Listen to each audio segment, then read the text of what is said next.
evening. Today I'll be conducting the summary session for the network analysis course for NPTEL. And today I will be explaining various important concepts and tips which will be useful for your exam, which should be there on Saturday or Sunday. Let me share my screen.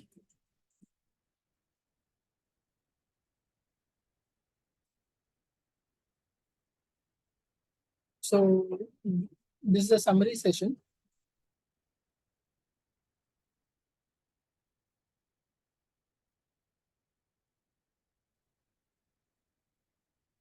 For network analysis.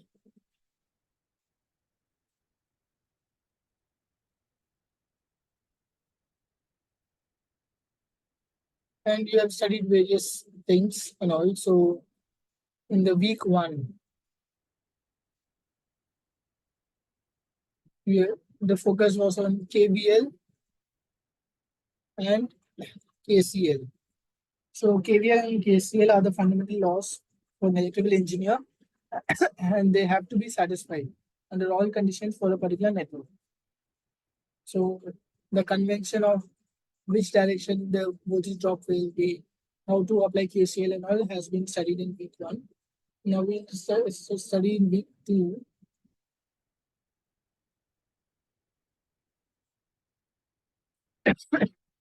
In week 2, further aspects were taught regarding various passive elements which you have in your network, that is resistor, inductor, and capacitor. So you know V is equal to I into R for resistor, but VL, voltage across an inductor, is L di by dt. Similarly, the current through a capacitor is C into dV upon dt. Okay. So another thing is during tips while we are solving differential equations or Laplace transforms, and we have to find various expressions for various variables. It is advised to find out for the inductor current as a state and the capacitor voltage as a state. Okay. Further, you know the energy, right? The inductor stores energy which is given by half Li square. Capacitor stores energy given as half CV square. So this is the instantaneous energy. If you want to find the total energy,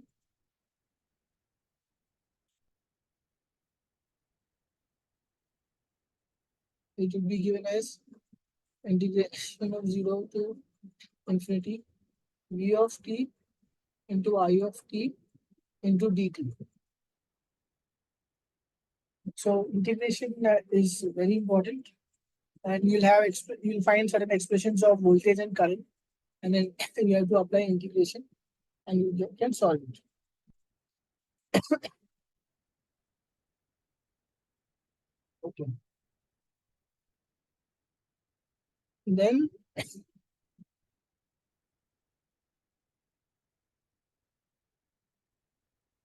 in week 3, we have considered solution of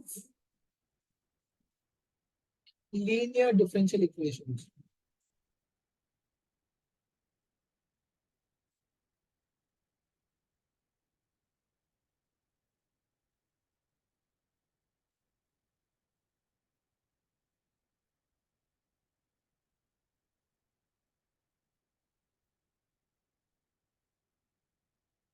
So what you must do in case it's a first order system or second order system, etc., how you find the natural response, the forced response, etc., all these were considered.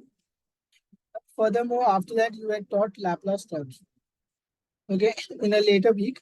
And my suggestion is to use Laplace transform.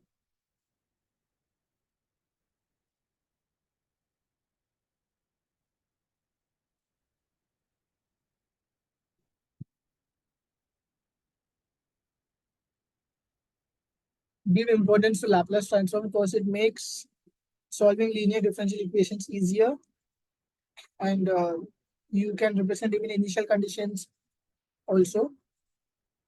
And further along, as you will progress in your while learning electrical engineering, so you will understand the importance of Laplace transform, how it shows and represents the circuit, and, and can be used for frequency domain response, etc. So it is very important. So to get a good grip and a good firm understanding and the confidence in using Laplace transform, you'll have to practice, but it is useful for you.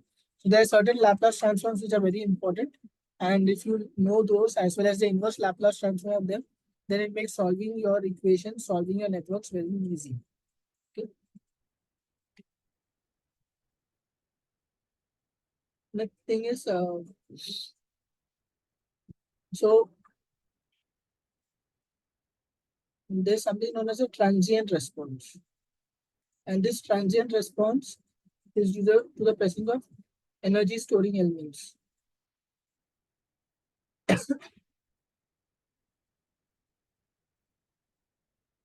That is your inductor and your capacitor. Otherwise, your resistor doesn't have any transient response. It directly uh, can follow your instantaneous voltage or current. But because of the presence of differential equations in the equations of a inductor and capacitor, those give rise to your transient response. So you might have certain resistor would be here, a capacitor would be here, some voltage source, 10 volt assume. Then you have a switch. Then you have another capacitor. This C1, this is C2, this is your R. Okay. So what your switch is closed at t equal to 0. So what will happen? There will be charge redistribution will occur.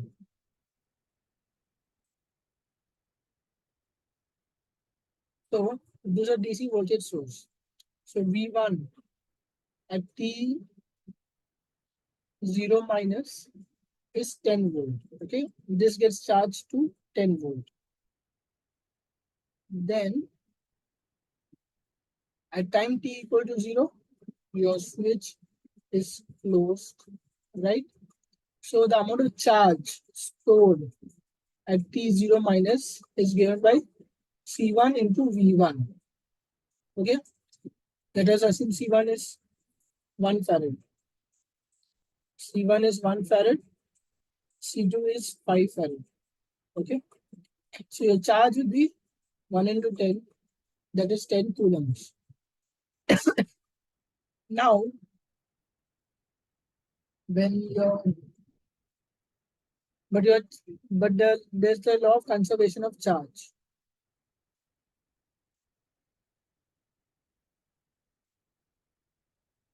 So Q at time t equal to 0 plus should be equal to Q at time t equal to 0 minus. So this is what C1 into V plus C2 into V. V is the voltage at 0 plus. So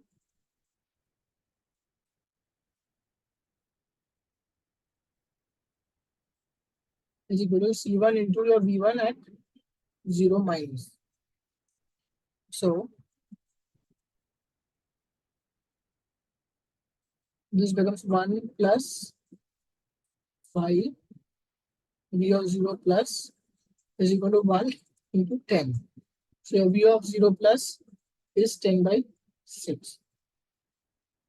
Now for the overall network,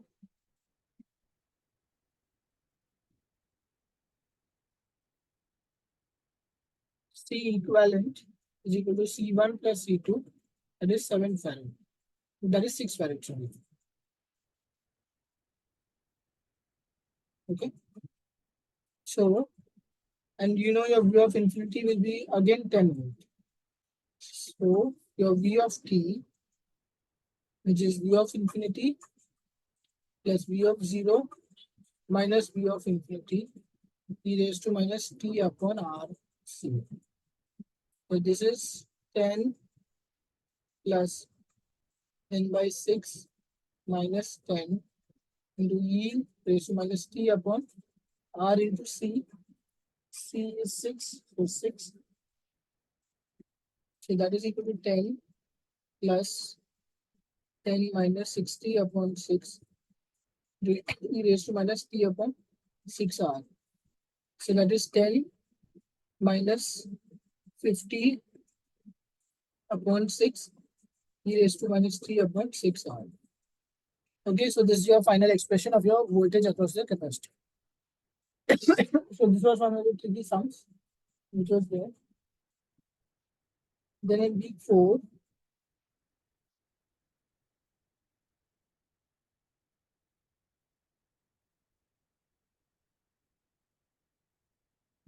let us consider there was a sum regarding finding the power. There are two types of power. One is active power, another is a reactive power. So let us consider for AC circuits.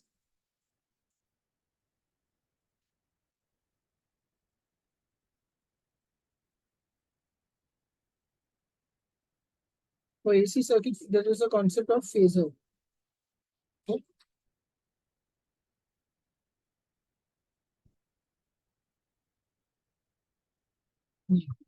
So for AC circuits, we have the concept of phasor.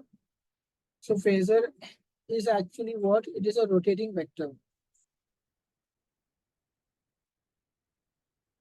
And it has magnitude and phase.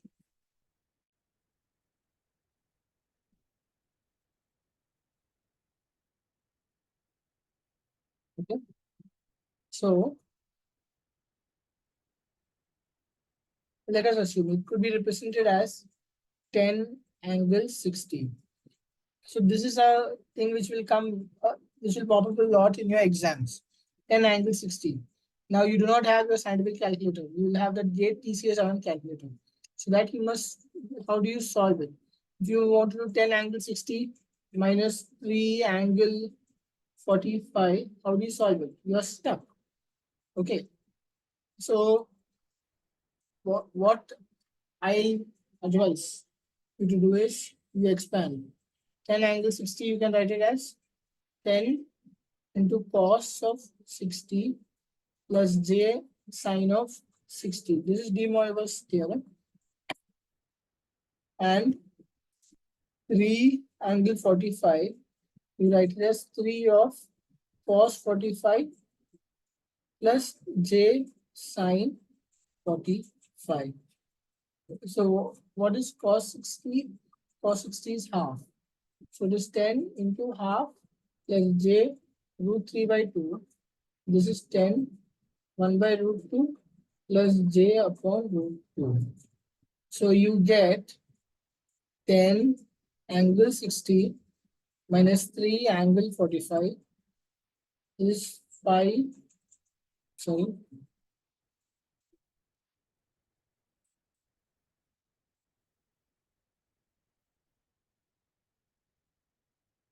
10 upon 2 plus 10 j root 3 upon 2 minus 3 upon root 2 plus j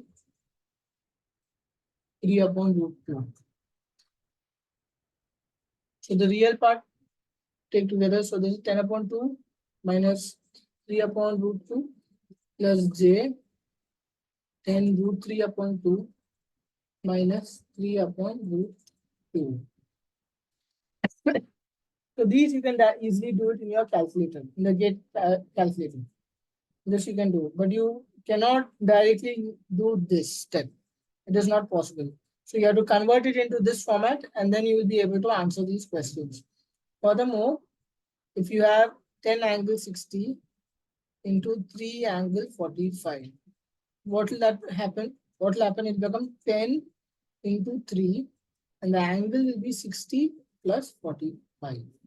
So that will be 30 at an angle of 105. Okay. Similarly, if you have 10 angle 60 divided by 3 angle 45, it becomes 10 by 3 at an angle of 60 minus 45. So this will be 3.333 at an angle of 15. Okay, so these are some things which you should know to solve certain sums. Because when there's AC analysis, when you have these phasors you have to consider, then you'll have to use this method. Because your calculator doesn't have the function for performing imaginary or calculation. So you have to convert it into this rectangular format to proceed with the calculation. So you must be well versed with this part. Okay.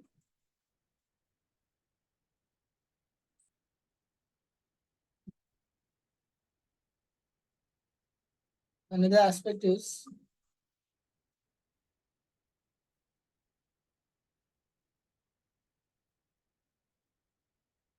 your power is actually V into I into cos phi. This is your active power, and your reactive power is V into I into sin phi. Okay. V is the RMS value. I also is RMS value. And phi is the phase difference.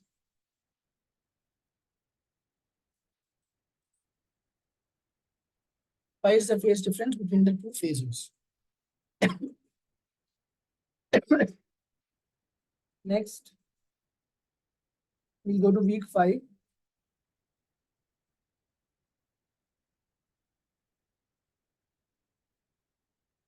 Where it considers self and mutual inductance.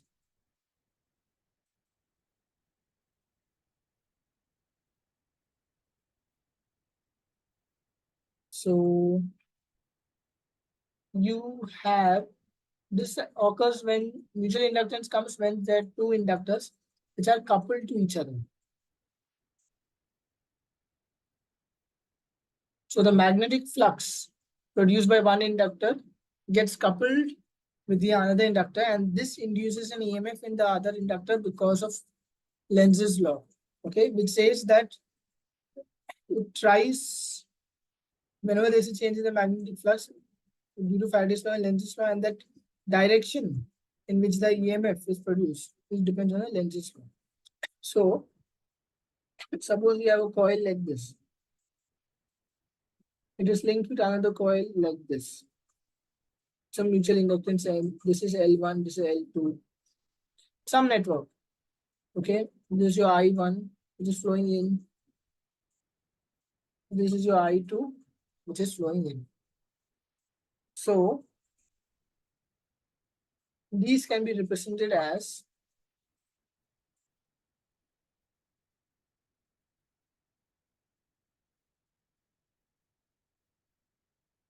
because the current is flowing into the dots at both the points, it is positive. It is plus or minus M di2 upon dt. And this will be represented as plus or minus L2 di2 upon dt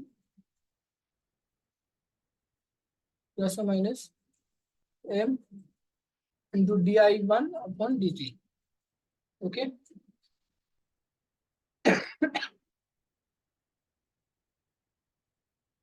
In case the current was flowing in the opposite direction, then the signs for the mutual inductance will get reversed. So now we'll go to week 6.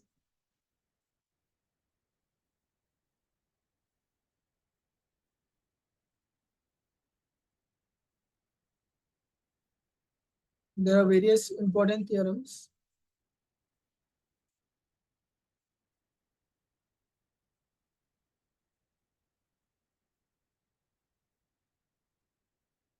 So there are various theorems which you would have studied, like you would have studied Thevenin's theorem, Norton's theorem, superposition theorem.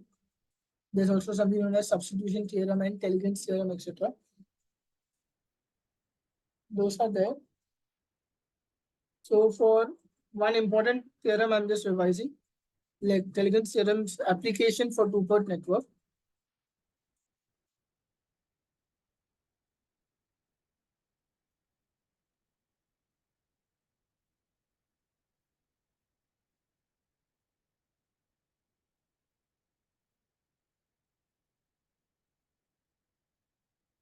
Consider there's a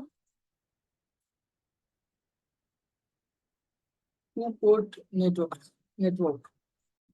So let us consider a two-port network with no internal source.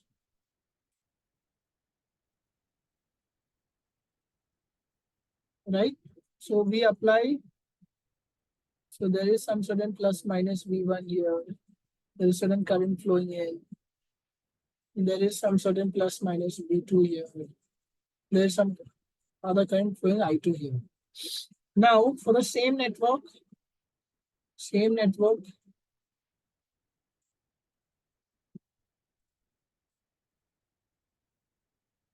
again there is no internal source.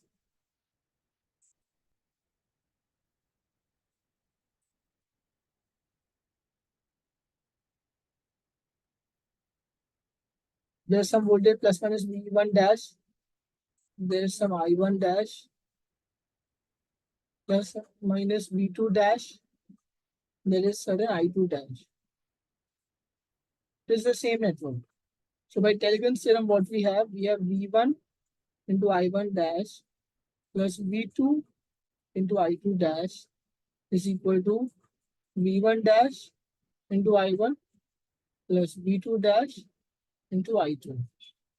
So this is a useful relation which you can remember, which you must by heart and keep so that you can use them as per your requirement. So when in case there's an open circuit. If there's an open circuit in some case, then your I2 dash may go 0 or something might occur. If there's a short circuit, your V1 may be 0 or V2 may be 0 or something. So this is your overall relation for all conditions, right? And it's easy to remember, it's not difficult. And when certain conditions like open circuit is there, one of the currents will be 0. So one term will disappear. Or where there's a short circuit, then one of the voltages will become 0. Then another term will disappear. So all these things are there. So this expression is an umbrella under which all these conditions are certain subsets, which you can consider. Next, that brings me to Laplace transforms.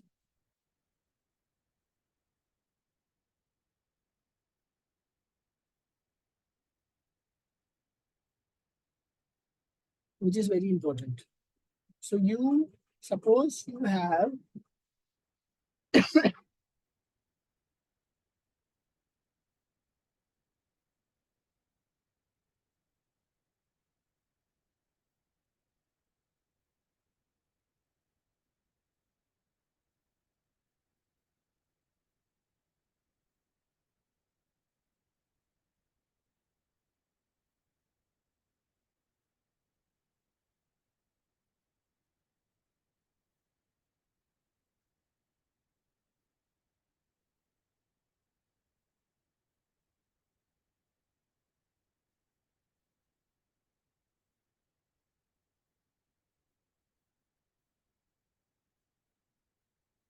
okay, suppose you have sorry.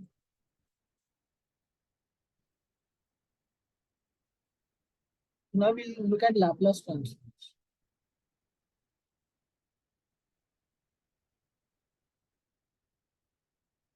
So there are certain important Laplace transforms.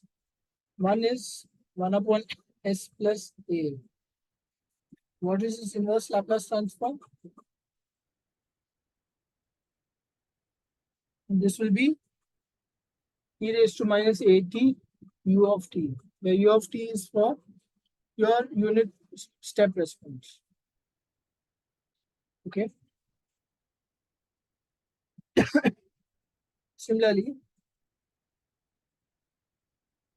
another common thing is 1 upon s square plus a square. And its inverse Laplace transform is 1 upon a sine at u of t.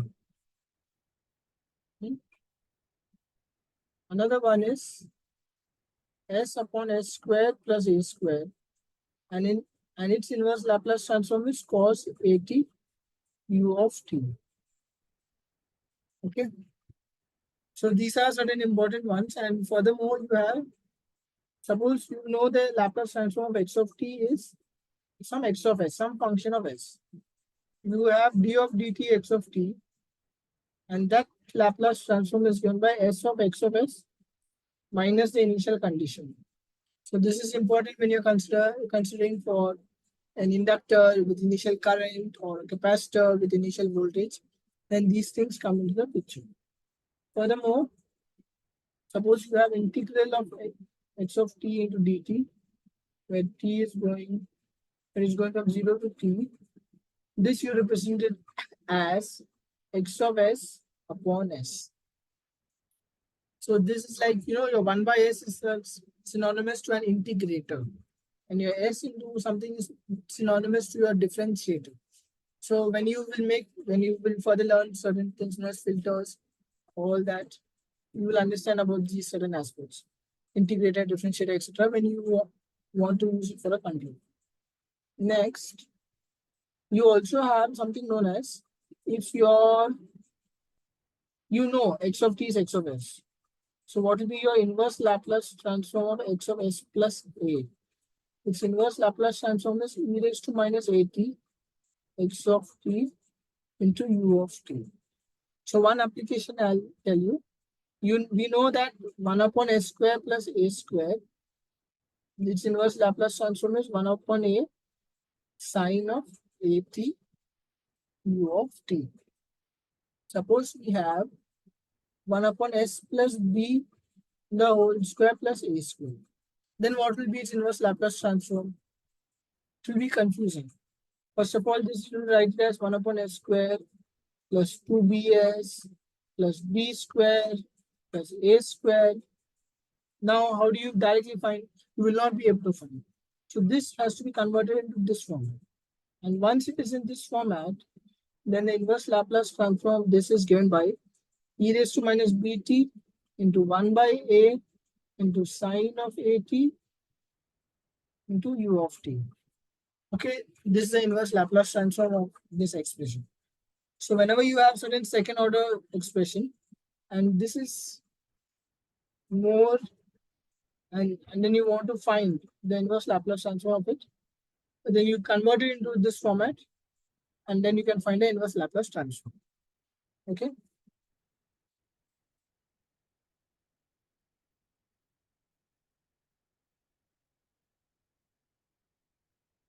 Another important thing is your partial fractions, or let us consider for an inductor. You have an inductor L. It was carrying some current, let us say I of 0 minus was the current flowing through an inductor. Now,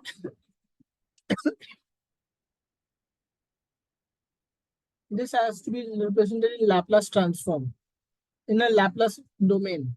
So we represent it as S into L, and this is a current in parallel to the inductor, which is given by I of 0 minus upon S.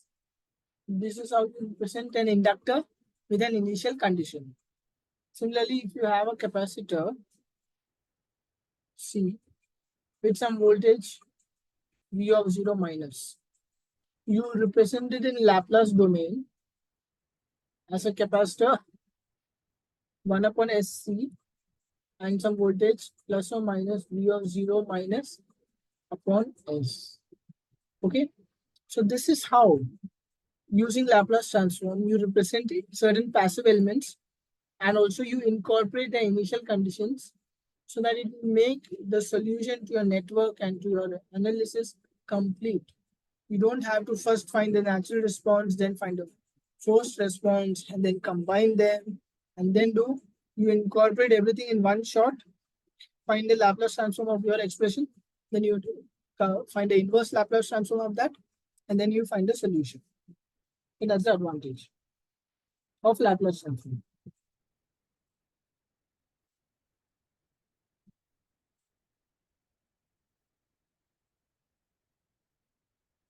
Furthermore, we have what is known as partial fractions.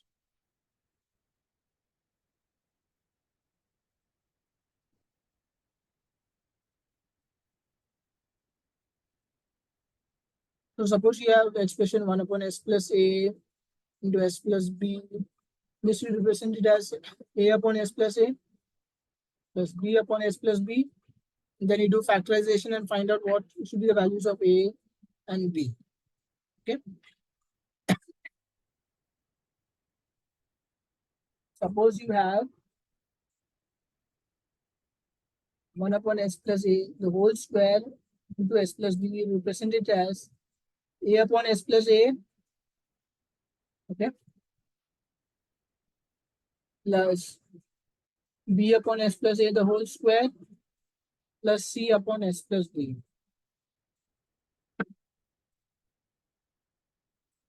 Okay. Another case might occur if you have 1 upon S plus A into S square plus A1S plus A2. How do you represent this now? You represent this as A upon S plus A plus BS plus C upon S square plus A1S plus A2. Okay. And then you can find what is A, what is B, what is C. And then you can easily find the inverse Laplace transform. So why we do partial fractions is we have a network. We convert the inductor into SL, capacitor by 1 upon SC. We consider the initial conditions, everything.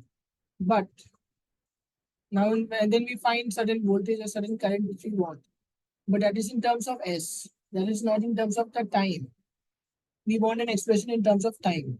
So to do that, we need to convert it into we have to perform the inverse Laplace transform of that S domain expression. And to do that, partial fractions is very necessary because you don't need to explicitly use the formula for inverse Laplace transform. You can directly know the ready-made Laplace transform expressions or formulas and find the inverse Laplace transform. Okay.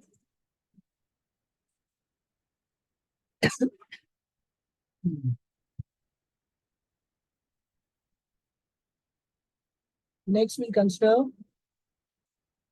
graph theory.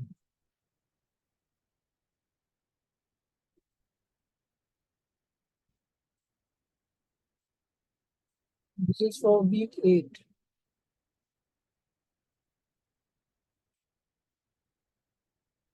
Okay, so what is a graph? Suppose we have some resistor, voltage, capacitor, okay? We have inductor. Then you have another resistor, another voltage source, another capacitor, and here you have a capacitor and a voltage source. This is your current source, your resistor. This is another resistor, comes here. This is another resistor. Okay, so that you have a complex network.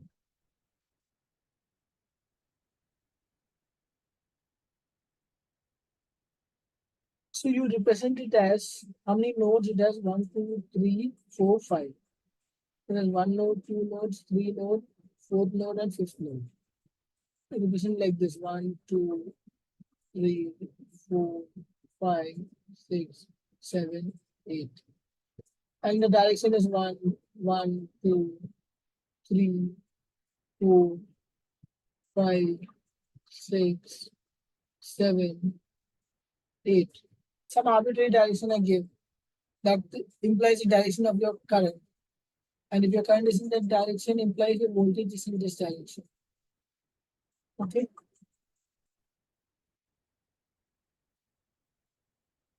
So now how many nodes are there?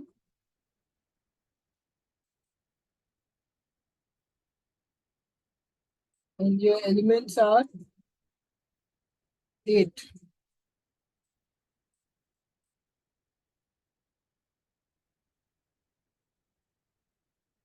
So your number of twigs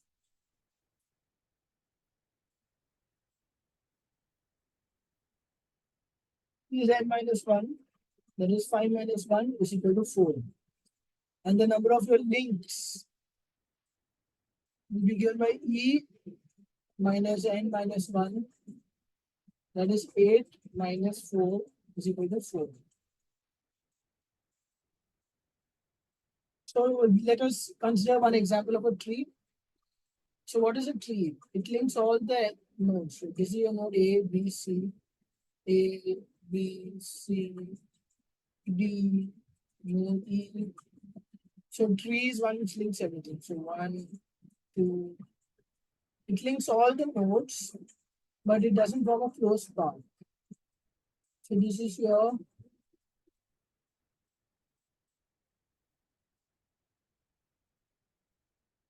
1, 2, 7, 8. These are your twigs, and this is what forms your core tree.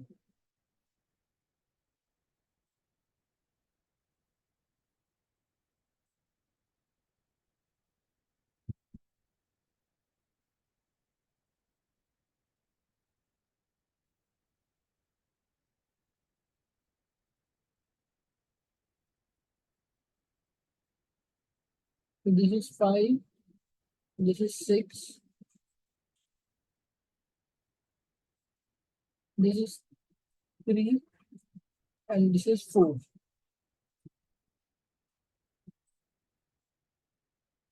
So you must know how do you form a tree and a core tree. What are the twigs, what are the links, what is the number of them? How do you decide based on the number of elements, based on the number of nodes? Okay. And then you can find the tie-set matrix, the fundamental incidence matrix, you can find the cut-set matrix, etc. for all these.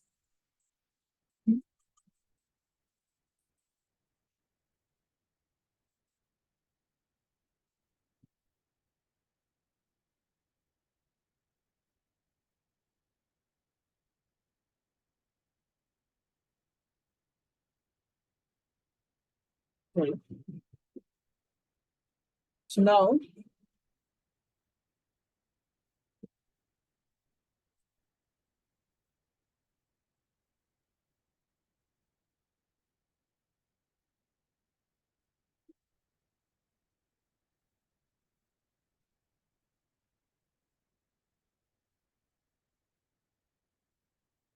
so all these things can be found out by you.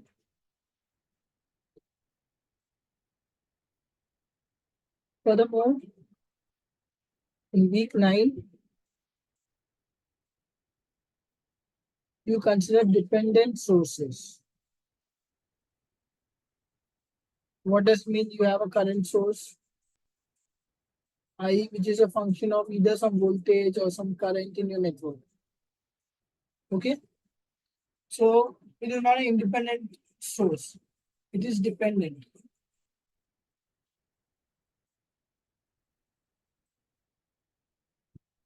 So if you want to apply Thevenin's theorem in this case, we can still apply it.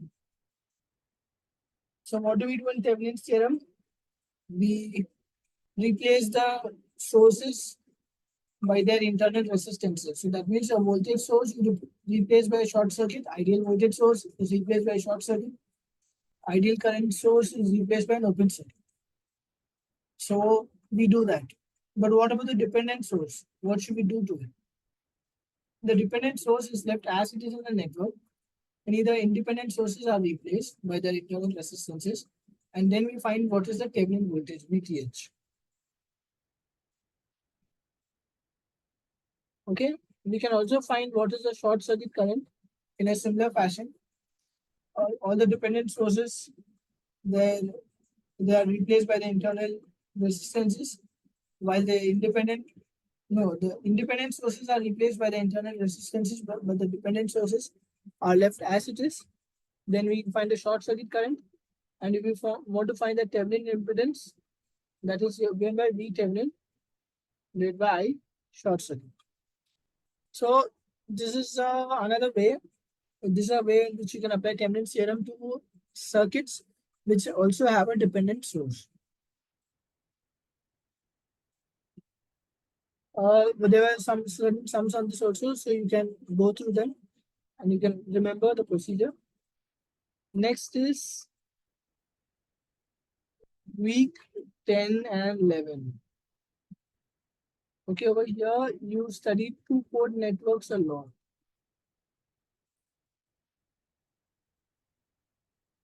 What is a two-port network? This is a two-port network. What is there in it? It has only passive elements. Or it has a dependent source. Also, it is fine. But it should not have no internal source.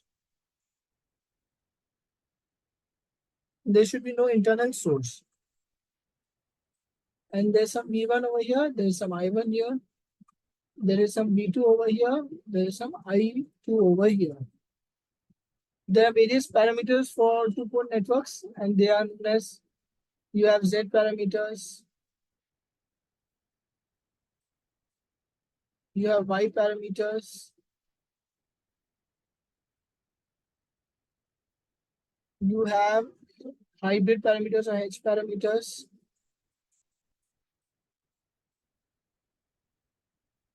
as well as we have ABCD parameters.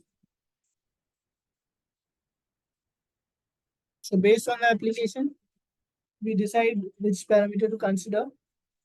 Suppose for transmission line, you will use ABCD parameters. For the small signal model of BGT, you will use H parameters, etc. So in that way, we can proceed. You find it. And what is the way to find those things? You solve your network and you replace and you bring it in the form of these matrices expressions for the particular parameter, and then you can find the expression for the parameter. So that is what was taught. Similarly, there's certain relation. You know your Z parameter is a matrix, and it is the inverse of your Y parameter. So if you find Z parameter, you can find the Y parameter, etc. Similarly, there's a connection of two networks.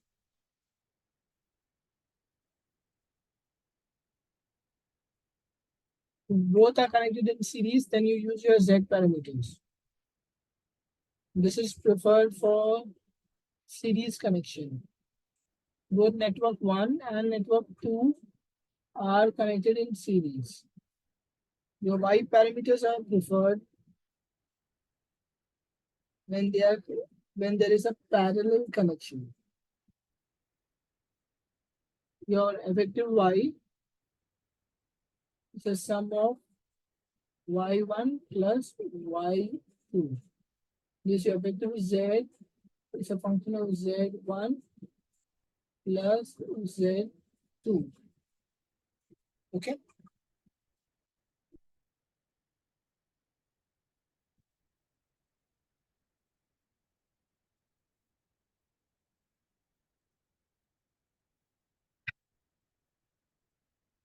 ABCD parameters comes into the picture for cascade connection.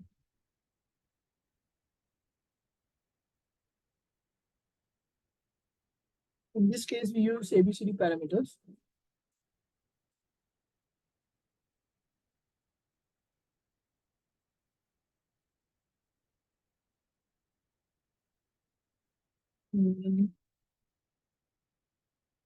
Also, there are various conditions for symmetry and reciprocity. This one is Z11 is equal to Z22, Y11 is equal to Y22. For H parameters, what is the condition? So,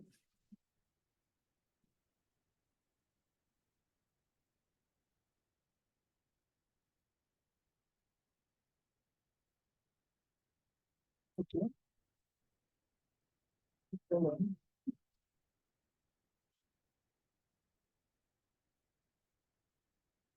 H11 into H22 minus H21 upon H12 is equal to 1, and your A is equal to B. Similarly, for reciprocity, we have Z Z12 is equal to Z21, Y12 is equal to Y21. And your AD minus BC is equal to 1. So here I have to check what is for H parameters. So these are certain conditions which are there. At the end, you studied what is known as op-amps.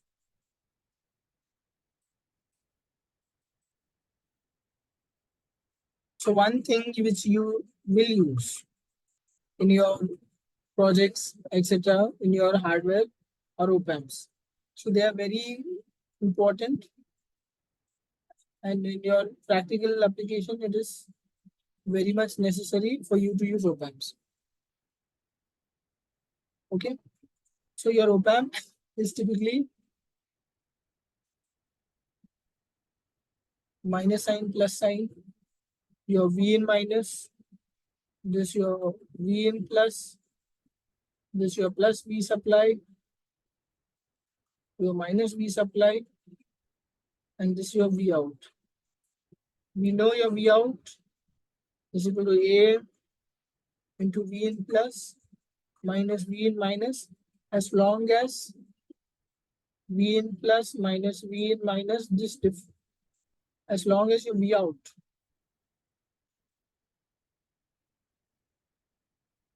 is less than your V supply minus V supply. It is within that band. So it comes in this form. Okay. This your V out. This your plus V supply. This your minus V supply. And this your V plus minus V minus. These are the characteristics of your op-amp. Okay, similarly, the condition for reciprocity over here is H12 is equal to minus H21. Okay. Now, for your op-amp, there's something which is a very important concept, which is known as your virtual ground.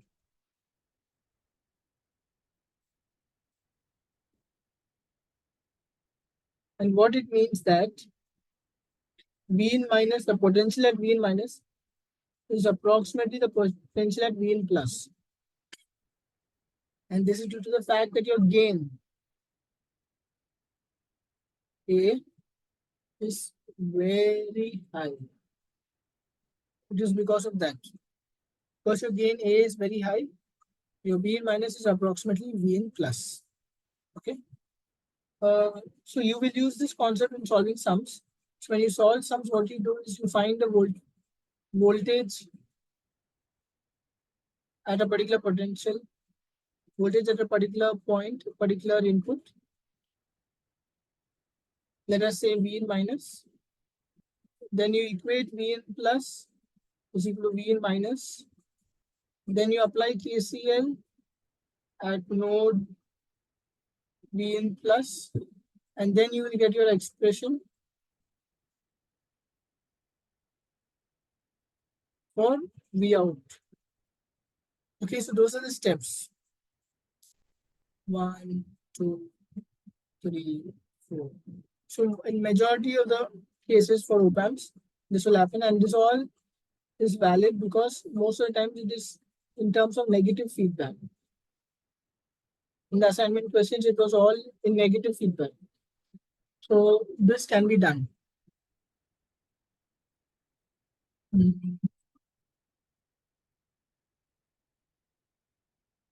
Then further aspects, there are certain theorems known as substitution theorem or compensation theorem.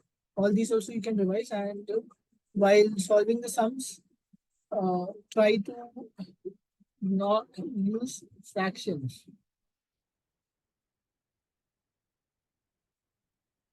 and not decimals. It is preferred to avoid because I prefer that. Otherwise, you lose certain accuracy will be lost. Furthermore, you must solve the easy questions first. Solve the easy questions first, and then go to the next questions. You must keep a track of time.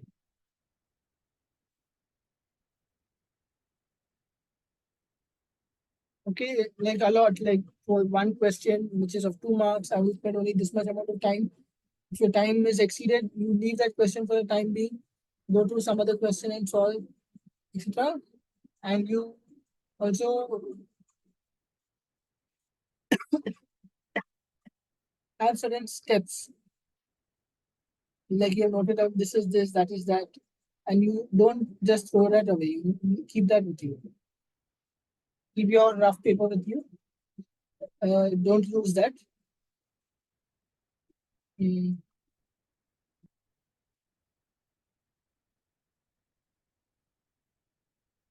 Also,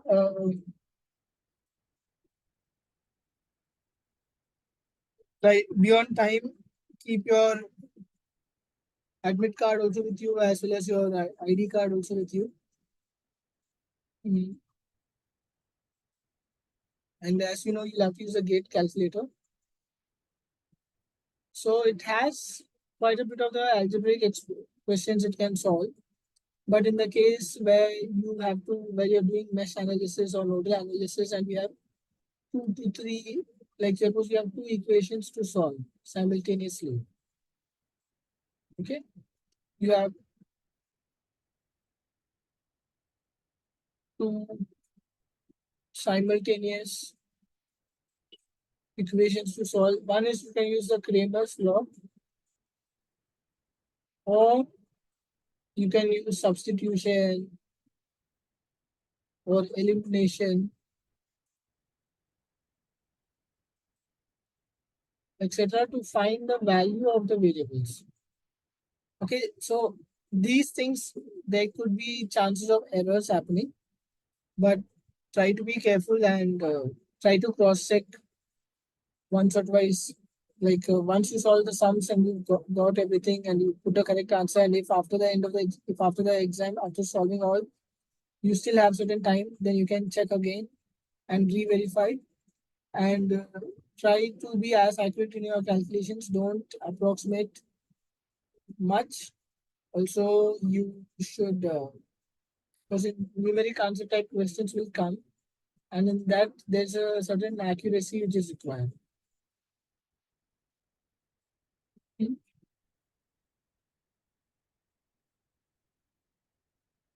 Hmm. Okay, so if there are no other questions, I'll end this meeting. Okay, all the best.